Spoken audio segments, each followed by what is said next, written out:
देखा तो मैंने फौरी तौर पे बट को ऐसे पकड़ लिया। वो तकरीबन 1 मिनट 25 सेकंड उन्होंने मेरे बाल नोचे रखे क्योंकि मैं बट के ऊपर था। एक बंदे का आया ना पंच, वो उसको यहाँ पे लगा है। बात साहब की कोई वीडियो नहीं माफी की। आज कराची पेशी जब हुई रजब भट्ट की, तो नदीम नानीवाला पहले शख्स थे, क्योंकि जो रजब भट्ट के वकील और हम लोग थे वो हम दूसरे गेट से रजब भट्ट को लेने आ रहे थे। लेकिन जब रजब भट्ट कोर्ट के गेट से दाखिल हुए तो वकला ने उन पर हमला कर दिया। तो पहला ये शख्स था नदीम नानीवाला, जिसने रजब भट्ट को यूं पकड़ा और वकला के चुंगल से आजाद करा था, वो आगे की तरफ ले गया। नदीम साहब अस्सलाम वालेकुम। आप खैर खैरियत से? आपको तो कहीं नहीं लगी चोट? लगी? अच्छा, ये हाथ पे लगी है भाई नदीम नानी वाले। बस अंदर है जरा चोटें हमारी हाथ में, मेरे हाथों में है क्योंकि वो मैंने बट को पकड़ा हुआ था ना। हाँ, तो आप और रजब भट्ट एक साथ दाखिल हुए। हाँ, इतने में वकला ने अचानक हमला कर दिया। असल में पहले मैं नाजरीन को यह बता दूं कि वो कहेंगे कि मैंने अपनी जिप नहीं बंद की क्योंकि वो मेरी ऊपर की जिप टूटी हुई है असल में, वहां पे तक्कम पुल में ना टूट गई है। तो मैं और रजब जो है ना वो जजेस गेट से अंदर दाखिल हुए। और हमारे साथ 6 लड़के थे। हमारे एक दोस्त ने भिजवाए थे 6 लड़के कि ये जो है ना हमने, क्योंकि हमारे लड़के थे अभी उन्होंने भिजवा दी कि अंदाजा था कि लड़ाई होगी। नहीं हमारा अंदाजा नहीं था। आप लोगों के बिल्कुल ज़हन में नहीं ठीक, क्योंकि हम लास्ट टाइम भी आया था बट कराची में, तो कोई ऐसा इशू नहीं था। तो वो अब वहाँ पे हम अंदर गए हैं तो वहाँ पे हमारे वकील साहब ने कहा कि जी मेन गेट की तरफ आए। तो हम अंदर से जब जा रहे थे मेन गेट की तरफ, तो वहाँ पे वकीलों ने थोड़ा शोर मचाया, जिससे मुझे ये चीज़ मुझे लग गया कि काम ख़राब है, क्योंकि वहाँ पे हड़ताल थी, जजेस भी नहीं थे आए और कोई बंदा भी नहीं था, सिर्फ वकील थे। था। लेकिन जिस गेट से आप लोग दाखिल हुआ बहुत सारे वकला जमा आपने देखे, तो कुछ छठी काम किया था। तो जैसे रजब भट्ट पे हमला हुआ तो पहले कोई बातचीत हुई या फौरन? नहीं, वो हमारे साथ जो 6 लड़के थे वो उसी वीडियो के लेफ्ट में खड़े हैं। एक पठान है दिस एंड दैट, वो खड़े हैं सारे। तो जैसे उसने आके पीछे से भट्ट को अटैक किया ना, तो मैं ऐसे खड़ा था, तो मैंने ऐसे देखा तो मैंने फौरी तौर पे भट्ट को ऐसे पकड़ लिया।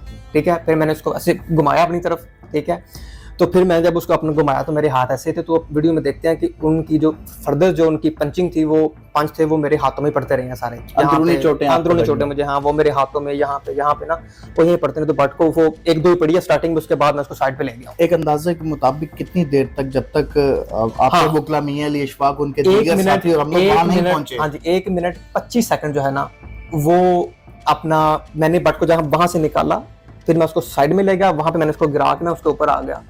तो वो तकरीबन 1 मिनट 25 सेकंड उन्होंने मेरे बाल नोचे रखे और वो मेरी पीछे जो है ना मुझे ही मार पड़ती रही, क्योंकि मैं भट्ट के ऊपर था।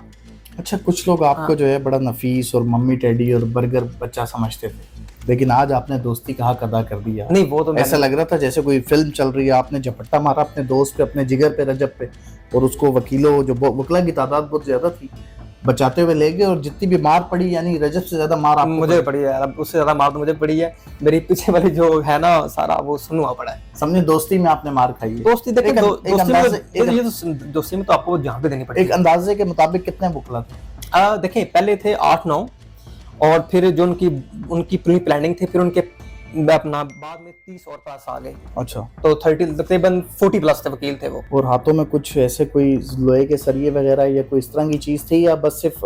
आई थिंक किसी एक के पास था कुछ। वो बट को यहाँ पे कट लगा हुआ है, क्योंकि जब मैं क्योंकि स्टार्टिंग में ही बट को वो दकम पेल जो है ना, उसके बाद में उसके ऊपर लेट गया हूँ, तो इसलिए बट को ज्यादा चोट इस जगह पे आई है या इस जगह पे, क्योंकि उसके ऊपर मैं लेटा रहा हूँ तो वो पीछे मुझे बट के चेहरे की तरफ से भी खून निकल रहा था, यहाँ पर भी वो उसको जब मैंने नीचे गिराया ना, उसको नीचे बट को, तो वो एक बंदे का आया ना पंच, वो उसको यहाँ पे लगा है, तो मैंने उसको नीचे गिरा दिया था। तो अच्छा, उसके बाद फिर बहुत सारे वकला जमा हो गए, फिर वो बार रूम की तरफ गए, कोर्ट रूम की तरफ गए, वकीलों की 1 मिनट 25 सेकंड बाद हमारे वकील साहब आ गए थे। 2-2.5 घंटे तक ये सिलसिला चलता रहा। बिल्कुल आखिर तक साथ गाड़ी में बिठाने। हाँ जी, कमेटी रूम में ऊपर अपना चले गए।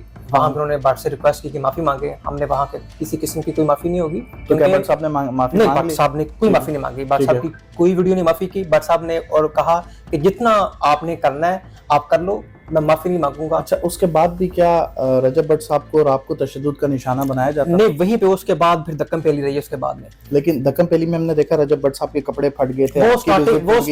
वकला उसके बाद भी बज़िद थे कि ये हम इसको काबू करें और हमारे तशद्दुद करें। लेकिन उनकी तो प्लानिंग बहुत बड़ी थी। लेकिन वो जब हमारे वकील साहब भी आ गए, ठीक है, जब हमारे वकील साहब 8-9 बंदे आ गए, तो जो मैं था, फिर 9-10 बंदे हम भी हो गए, वो भी 30 प्लस थे, तो नीचे से कुछ और सीनियर लोग आ गए, तो उन्होंने कहा कि नहीं, इस चीज़ को वाइंड अप करो, ये अपना। फिर वहाँ पे मुज़ाकरात हो गए, लेकिन उन्होंने कहा कि माफ़ी की वीडियो शीडियो, हमने कहा हमने वीडियो शीडियो कोई नहीं बनानी। तो फिर हम ऐसे मुँह मारी करते हुए हम बाहर तक आए, और मैंने फटाफट, जब हम बाहर निकले हैं तो मैंने फटाफट गाड़ी पकड़ी, जो मैंने फ्रंट पे लगाई, तो मैंने ब्राट को वहाँ पे उसी के अंदर बिठा के